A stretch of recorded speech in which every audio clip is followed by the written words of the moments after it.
اطمئنوا فلن أطيل ولو أردت ذلك.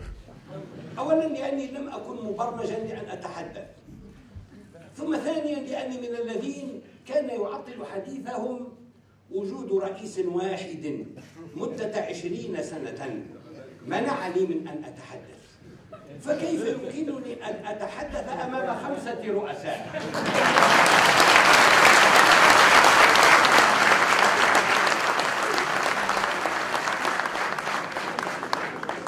هذا رئيس جمهورية الذي أعتز به،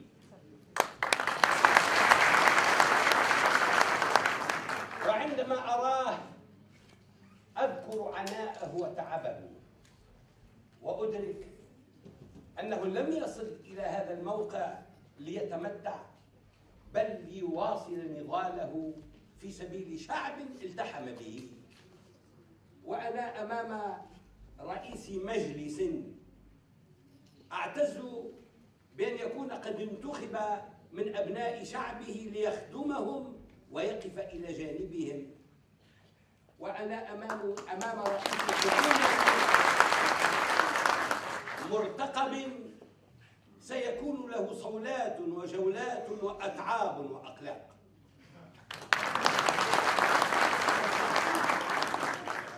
وأنا أمام رئيس حركتي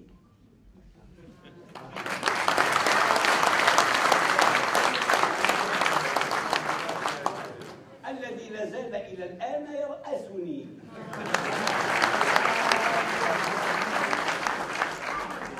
وأنا أمام رئيس جلسة شرفني بأن أكون أحد ضيوفها، ثم أنا أمام رئيس منطقة أرادت أن تمنحني شرف الانتماء إليها لما قدمت إليها بعيد الثورة، فشرفتني بأن أكون مواطنا في هذه المنطقة التي ترفع رأسي كتونسي. الذي أريد أن أقوله أني شرفت هذا الصباح بأن جلست إلى جمع ينقسم إلى قسمين بين باحث وباعث. شرفت بأن استمعت إلى باحثين أشعروني بأن تونس فيها إطارات وفيها رجال وفيها ناس متعرفون على الواقع يسعون إلى بلورته وتعريف الناس به.